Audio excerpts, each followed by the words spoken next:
Activision Blizzard has really torn up working conditions and brought it to the limelight. Okay? The working conditions that they were putting people through was terrible, disgusting, and it was even being shown years ago in videos. I've shown that video on my podcast before, where they were treating women as if their voice didn't matter. A lot of their characters had their breasts all hanging out, and some women didn't agree with that. Okay? When they voiced their opinion, guess what happened? It was a joke made out of it. And now we're seeing today a lot of people coming forward with sexual harassment claims, abuse, guys and women. There have been top executives have stepped down. And it's not the only place. I want to say, and I'm just double check this. I believe Wargaming, okay, the Wargaming community, which is World of Warships, their community manager quits because of the toxic culture. Just think of that. He quits because of the toxic culture. So this is not something that is, it's not new. I'm going to be honest. In that book by Jason Schreier, Press Reset, it talks about how the conditions are for making these games. A lot of people get put through a lot of long hours. There's not a lot of reward. A lot of them get through it besides seeing their project come to life.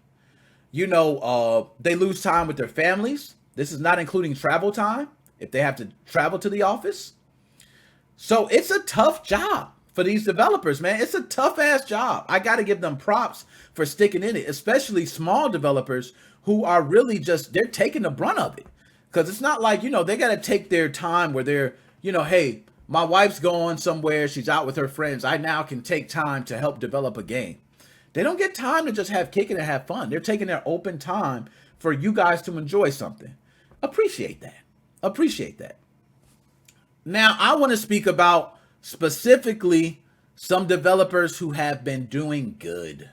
I think that's only right. We talk about developers who have been doing good things, okay? Because there have been, you know, 70-hour work weeks. Imagine 70-hour work weeks.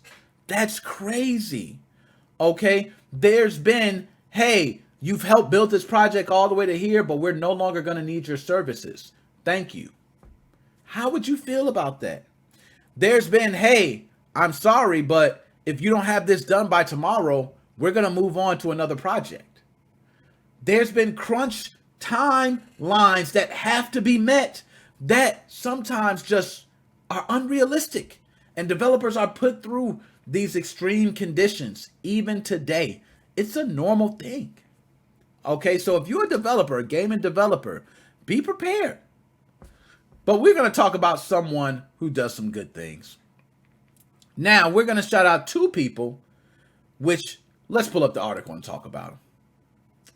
Because most major news stories about culture and environment at video game developers tend to be negative, I thought tonight it would be nice to look at two recent examples of studios who are trying something different.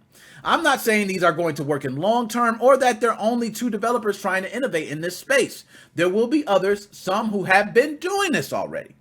But seeing as both places announced their changes in the same week, I figure we can look at them together as part of what will hopefully, in the post-pandemic world that's over the horizon, be part of a trend of studios changing the way employees work and communicate. First up is Don't Nod, the team behind the Life is Strange series, who announced earlier this week that they will be implementing a work from home policy. Shout out to everybody that work from home. Shout out to all my WFHers. Okay? As GI Biz reports, Don't Nod had been considering this before the pandemic hit, but an employee referendum last October found 87% of the studio was in favor of the switch. That is majority everyone.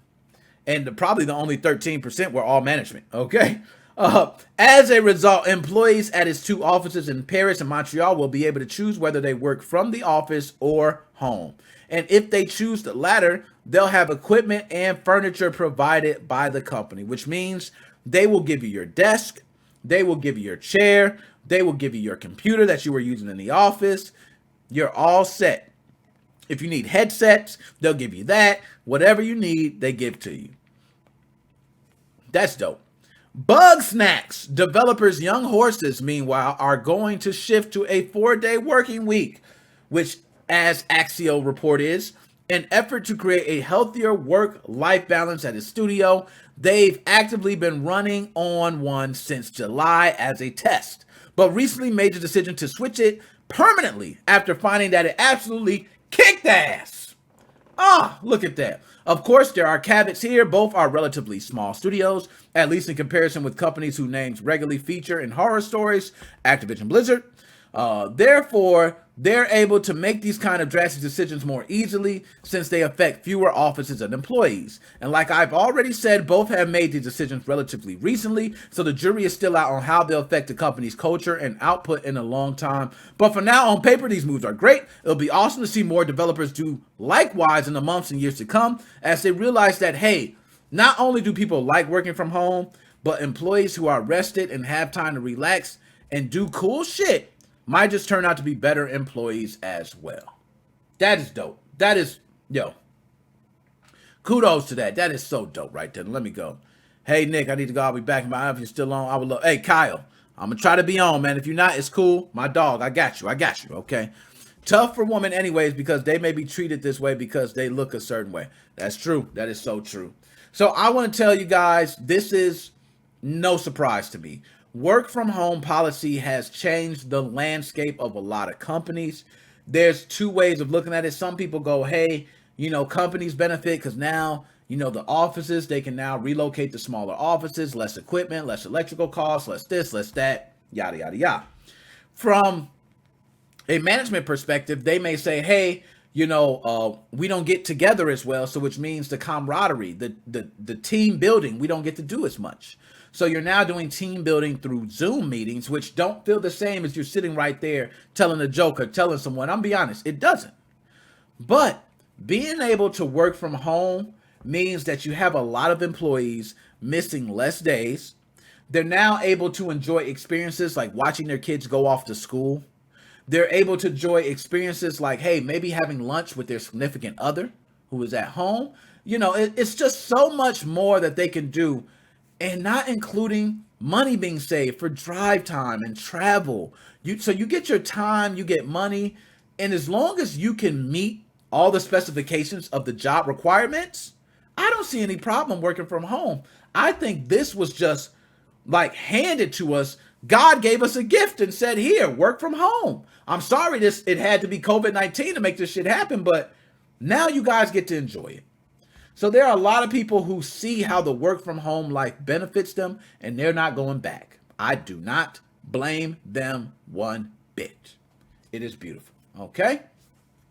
So another thing to go on the opposite side of the coin, some businesses like to know what their employees is doing. They like to keep an eye on their employees. They don't want to have their employee maybe surfing the web and working or doing something else. They want to make sure that all that time is being spent on their dollar. Okay? Because it's on their dollar. They want to make sure all that time being spent, you're doing something that's going to help the business. Understandable. But what if you get more work now? What if you get the same amount of work, if not a little more, but they surf the web? How do you feel about that? So shout out everybody with the work from home. I did want to go ahead and shout out both of them, which is Young Horses and Don't Nod, because they are trying to at least put some good back into this community of development. These gaming developers have been suffering. Some of them have great times, but a lot of them have been suffering with these work conditions that they're being put in. And they're so happy when projects are done. They give it a little time, and they go, okay, whew, it's done. On to the next project. So shout out everybody there.